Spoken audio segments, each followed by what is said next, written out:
Thank you, everyone, and thanks so much for still being here on your Friday afternoon with such a lovely weather outside. So we're shifting gears slightly. You've heard from a lot of great venture capitalists before, angel investors, and other forms of financing.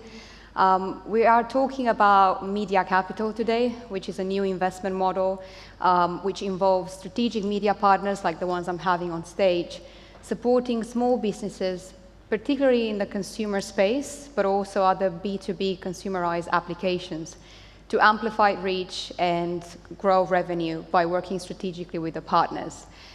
Media capital tends to involve an exchange of shares for the media inventory that the companies receive, but there's other non-dilutive options as well, and we'll be touching on a few of them and how some of the largest broadcasters and publishers in the UK work with small businesses. Just a bit about myself before I pass on to my guest. I'm the CEO of Media for Growth. We are an investment platform specialized in media capital fundraising for seed to Series A companies. And we tend to be the first port of call for founders that are looking to optimize their first round of media capital fundraising. And we run an annual fundraising program. We're actually going through a second cohort right now with 9 amazing brands that are looking to raise this type of capital and work more strategically with media partners to amplify their brand. I do have 3 of our strategic partners actually with us on stage, and I would love each of them to introduce themselves and tell you a bit about how they work with small businesses and how they support companies. And we'll start with Callum from ITV and then go to Joe and Stefan. Thank you. Thanks, Diana. Nice to see everyone today. Thanks for joining us. So I'm Callum Taylor, and I am head of ITV AdVentures Ignite. So AdVentures is the startup and scale-up umbrella at ITV. It's all about supporting startup and scale-up brands directly. We have a media for equity fund as well, but today I'm going to talk about AdVentures Ignite, which is our commercial incubator. So the way that we support brands is, as I said, working directly to break down those perceived barriers that they associate with television and enable them to scale quickly, reach new target audiences and keep their demand pools full. So we help with the financial side through matched funding, strategy and planning, but importantly nowadays measurement as well, enabling them to see the impact that television is having on their business. Thank you, Callum. Joe? Thanks. So, my name's Joe Hills, and I head up our Nurture program at JC&Co. JC&Co are the world's largest out-of-home media owner. We operate in over 80 markets around the world. But we launched the Nurture program, which is our startup scale-up program, back in 2016. Since then, we've worked with over 400 startups and scale-ups, including 9 unicorns that have come through the program. But the reason we launched it, there were 2 main reasons. One was we were seeing an appetite from startups to want to use out-of-home billboards to build awareness, acquire new customers. But they often lack the resource to get the most from it can deliver. And we recognized we needed to fix that and address that. But the thing that made us realize that really quickly was back in 2015, companies like Zoopla, Deliveroo were beginning to commit really large sums of money, spending big money on campaigns with us. So we realized we needed to address it and address it quickly. In terms of how we actually help on a practical level, we help with artwork, so what goes on the billboard. We help with planning and measurement, so where should you advertise, why, based on what you're trying to achieve, who you're trying to target.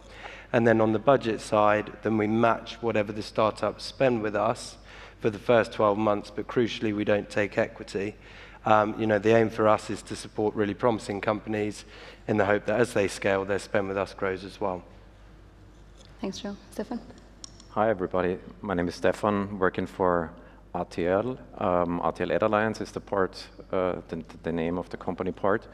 Mainly focusing as one of the biggest European legacy broadcasters to enable advertisers to do a certain kind of cross-border business or communicate in a foreign market, understanding this foreign market, using the right media at the right time, and also making a kind of deal suitable in the timing of this company. Whenever speaking about startups, that means that we are very often giving them the consultancy on a long-term basis, on a strategic level, and on a very objective scale to understand what they should do and can do within and without the medias we are having. Awesome, thank you. So we've got just over 12 minutes, and we'll dive straight into it. So Callum, we often hear that TV is dead. Would that work for me as a small company? Can I afford going onto TV? Tell us a bit about how, from the brands you've worked with, what's typically a stage when a company, when a brand should start thinking about using TV, and how can they strategically use TV alongside some of their digital channels to grow their brand? So yeah, luckily we don't hear that too much anymore, but it certainly was a time when people were saying that Maybe about you'd TV. like to sort of interrupt, just to briefly define TV, because I think everyone thinks about TV as linear TV, and it's so much more than so that. it is obviously so much more than that now. So actually we call it sort of AV, audio-visual, because of course you've got streaming services now in the mix, etc., and the way that we watch television has changed dramatically, as we all know. So look, TV is hugely powerful. It's not sort of going anywhere, it's going everywhere, as ThinkBox have said in the past. That's the research body for TV. So look, when's the right time for TV? Well, it varies by brand, basically. So there's a typical point where your digital marketing is perhaps starting to plateau, and you need to go, as they say, above the line. And obviously, that's all three of us here can offer that sort of brand building or business building boost. But you can use TV in many different ways for sort of instant response as well. You can layer it onto existing media mixes as well, and obviously it drives things throughout the funnel as well. So we're seeing brands use it at lots of sort of different points, but what it does very, very well is keep that demand pool full so that you're never reaching that plateau. And if there's an economic disaster or a pandemic, perish the thought, you have a strong enough brand to weather that storm, which is, obviously business critical. Money side of it, I'll just reiterate as well that, as I said, we do matched funding, as Joe does with Nurture as well, and that just breaks down that cost barrier and enables you to, run very cost-effective activity, fully backed by ITV as well. So, hugely powerful and hopefully not as scary as startups imagine. Yeah. I mean, what I'm about to say sounds really non-strategic, because I'm not giving you any context, any brief, or the brand or the sector. But we heard from ThinkBox, through one of the research studies, that on average, an advertiser, digital native brand, could spend about £50,000 on TV. Yep. What's the lowest you could start with in order to get a grasp of TV and whether that works for your brand? Yeah, no, it's a good question. And that is sort of roughly right, I would say, the guide that they gave there. And look, with ITV, we run many campaigns that are around that budget, sort of £30,000 to £50,000 investment from a business. And then we'll, of course, we do a direct advertiser discount because we work directly with brands, so we'll give 15% on that, and then double it. So in essence, that £50,000 is going to get a market rate of 120. So it's a lot of maths for a Friday, isn't it? Sorry about that. It's bloody good value, basically. You can do it for cheaper, though. There's very effective routes. It depends on the strategy for the business. So, we've got somebody airing at the moment. They're targeting a slightly older demographic. They're using ITV3, and they are spending about £5,000 to £7,000. They're seeing fantastic results nationally. So it's always worth examining. And I think, it's fair to say that all three of us here, we build businesses with integrity. So we're not just here to sort of sell to brands. We're here to make it work because we want this to be something that becomes part of a partner's media mix. Absolutely. I'm actually just going to, that's a nice segue into Joe as well. And what do you see with out-of-home, Joe, in terms of also stages of growth or the kind of businesses you work with? You've supported hundreds of companies through Nurture, and we know that TV and out-of-home usually go hand in hand. There's a great multiplier effect between the two channels. At what stage do typically businesses come to you? It's at a similar stage to when they might begin to consider TV, although perhaps slightly earlier. We tend to see the production costs that tend to be slightly lower, but at a similar point. It's crucial for startups to have established product market fit. They need to understand who their target audience is. The other thing I'd highlight is that it's really important that they are comfortable with and confident in their product and solution to be able to handle an increase in demand. That's ultimately what we're looking to drive. And on the brand side as well, my advice would be to any startup looking to run above the line, you need to ensure that your brand identity is in a good place. You know, it's a big waste of cash to invest heavily in raising brand awareness, only to go and rework the brand identity entirely a couple of months later, and it's a trap that we see companies fall into. But typically, to summarize, late seed, post-Series A, that tends to be the sweet spot where we can have the biggest impact. Right. Just from the many brands you've worked with, any specific ones that you could think of that you really enjoyed working with them and then you think the audience might have heard of? So I would say, you know, a great story for us would be when we first started working with Starling Bank. They were a tiny team. Anne Bowden invited me into the office, gave me a bacon sandwich on a Friday morning, which is always a good way to start. That's how small they were, that we were looking at how do we plan and execute a campaign in Manchester to begin with. But we tested Manchester, you know, fast forward 5-6 years, and they're a business that's, you know, scaled incredibly well. So yeah, they're a good example of where we started really small in a test area, and then we've grown that strategy since then. Got it.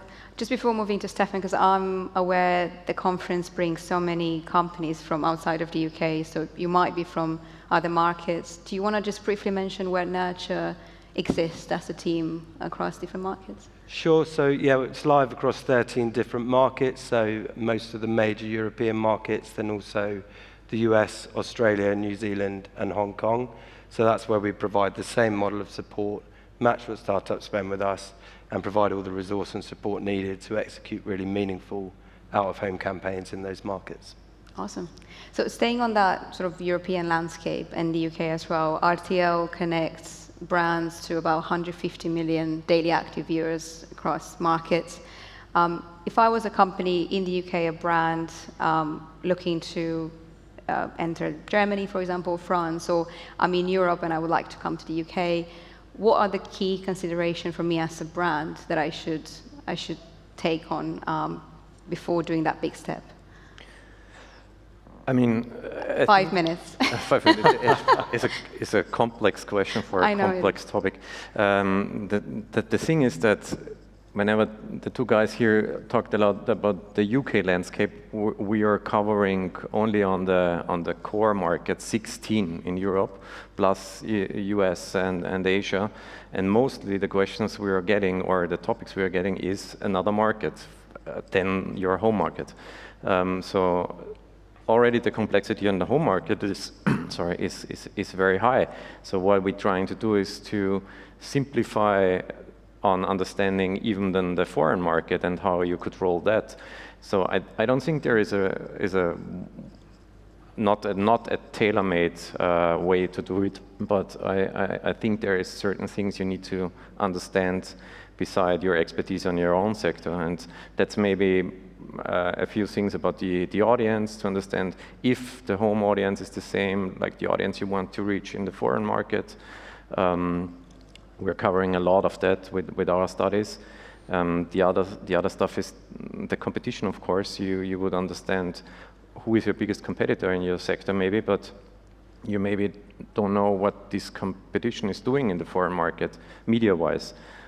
We would also look into that, seeing what is spending, what is competition doing seasonality-wise, how they are using their strategy, and even how creatives would look like in another market. The third part, and even maybe the most important part, is to understand the market itself. Is it having certain cultural differences to your home? Is it, do you need to respect any legal, religious, any stuff which is covered in media? And the fourth part is the media itself.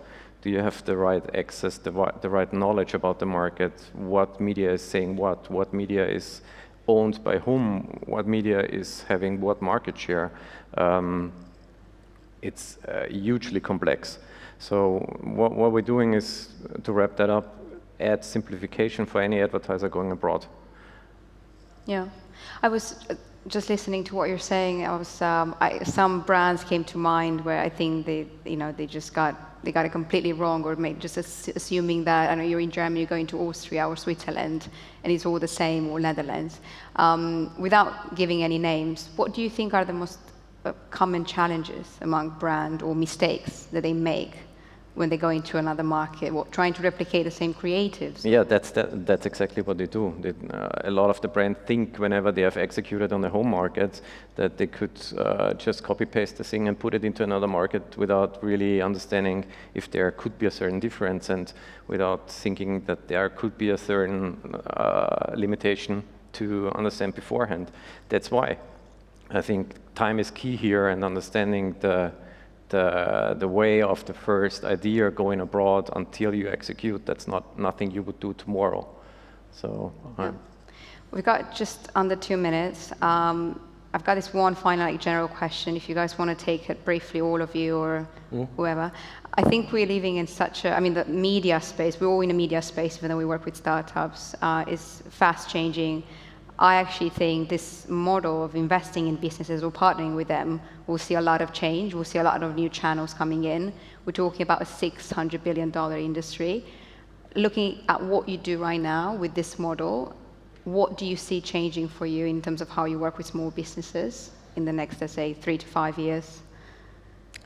I can quickly take that one. So I think for us, we'll see the media for equity space continue to grow. I think it's, as we all agree, a really dynamic and exciting way of working with media owners directly. I think you see people in-housing their media perhaps a lot more. And I think the actual product that we offer and the way we scale brands will change as well as targeting becomes even more important, and we can bridge the two worlds of broadcast media with mass audiences and that targeted to make linear addressable audiences. I think that's a really exciting space. Joe, anything to add? Yeah, I agree. I think targeting is only going to get better from a media and advertising perspective.